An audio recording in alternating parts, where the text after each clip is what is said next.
We're not sure how long this period in David's life was, but after he was anointed, when he was that little teenage boy out in the fields looking after the sheep, and they called him in, and Samuel poured the oil on him and anointed him as the next king of Israel. From that point until the day that he eventually took the throne of Israel was probably like 15 years, maybe even longer. And those 15 years, for the most part, were filled with frustration and rejection and betrayal and hardship and danger and just a very difficult, miserable life that David lived. He had a hard life in those years. And that's what we saw beginning to unfold in the chapters that we read today. It's day 7 of our 10 days through 1 Samuel, and today we read chapters 19 to 21, and we saw in today's chapters the disintegrating relationship between David and Saul, where Saul, by the end of today's reading, is now outwardly, aggressively seeking to kill David because he is still troubled by this demonic spirit, upsetting his emotions. He knows that David has been chosen by God as king, that he's been rejected, and he is trying to fight against the destiny of it all by killing the one whom God has chosen. And I want to read a comment that David makes in the middle of all of this to Saul's son Jonathan. And of course, David and Jonathan had an incredibly close friendship, trusted one another, loved one another as brothers. And David says this to Jonathan: "Your father certainly knows that I have found favor in your eyes. And he has said, 'Do not let Jonathan know this, lest he be grieved. But truly, as the Lord lives and as your soul lives, there is but a step between me and death.'" There is but a step between me and death. So the point I simply want to make to you today is that even though in a purely natural sense and in how David felt, he was right in what he was saying, there is a step between me and death. I mean, Saul was hot on his heels and he was just escaping each time. But in the big reality of things, in the ultimate reality of what was happening, David was wrong.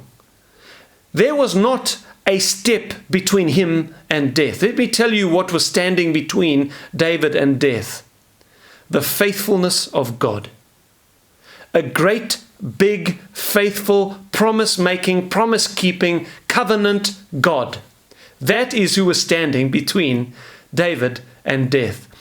And I don't know how you feel in your life about the promises of God that you feel God has made you, the many prayers that you've prayed for God to do certain things for you or for your family, and the hardships that you've faced in life. I do know this, that every one of us will face hardship in life. Life is hard.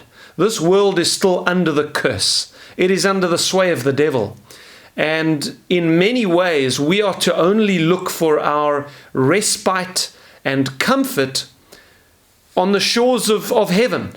That's when we will be delivered from this cursed creation in which we live now. And of course, the creation itself will be delivered on that day, and we will live in a renewed creation.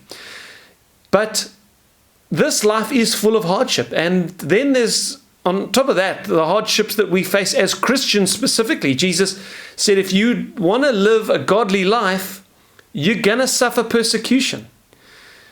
In some way, you're going to suffer for your faith. And then the Bible also makes it clear that God causes hardship in our lives for various reasons. He allows it to happen for discipline, for example, to shape our character, to test our faith. And God does test our faith. And the testing of our faith is something which we are encouraged to persist through in the New Testament, so that we may become perfect and complete. So how do we reconcile these things? You know, you may feel like in your life, man, there is just a step between me and total disaster. And while that may be true in a completely natural, causal sense, I want to encourage you today, there is not a step between you and total disaster. There is a great covenant-keeping, promise-making, promise-keeping God who stands between you and disaster. What you fear will not happen. As you look back, if you read, I think it's 2 Samuel chapter 7, God says to David, I have preserved you wherever you've gone. It's like God pulls back the curtain and he says, now look at all of those times where you thought there was just a step between you and death. Look what was actually happening.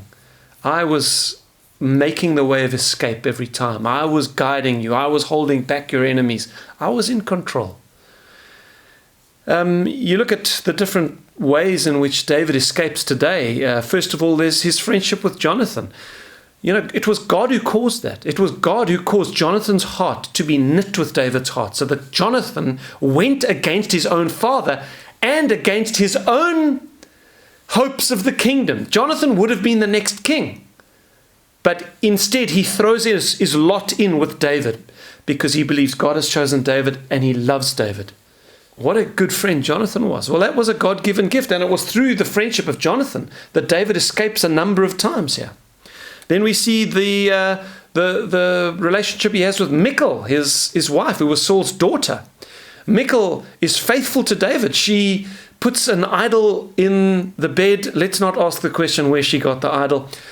She puts a goat's hair on it so that it looks like him, and then she says, no, he's sick, and go away, come back later. And by the time they figure out it's not David, he's escaped.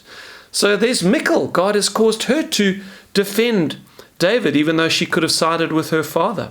Then we see Ahimelech, the priest.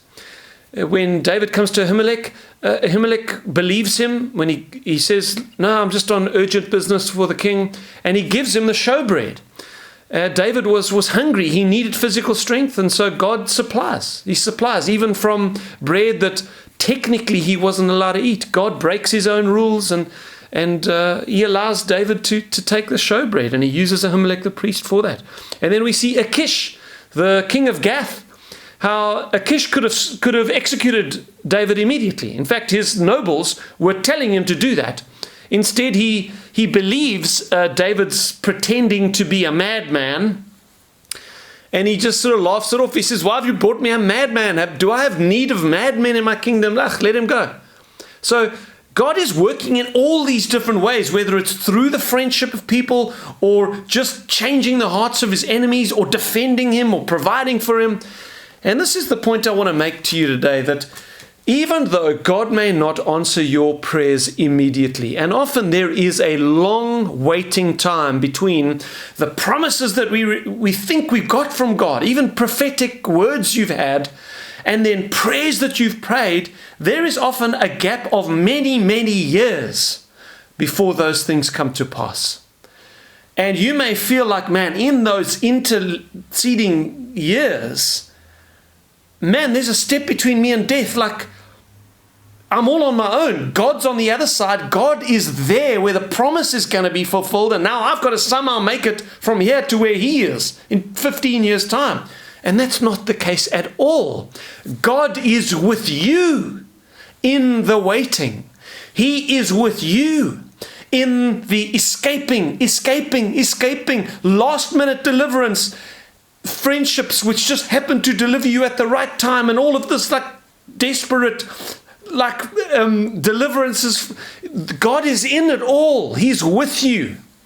It's the journey that he's taking you on, and he delights in it, and he is with you. So I just want to encourage you, if you've kind of felt today like, man, I've got these promises, I've been praying these things, I never see the fruit of them, and I feel like I'm all alone. You are not alone. God is with you, and God is in complete control of the journey, and he is faithful. You may be frustrated that the promises are not coming to their fulfillment now, but God knows what's going on. Trust him and know that he will never leave you, and he will never forsake you, and he's with you in the midst of the waiting. I'll see you tomorrow.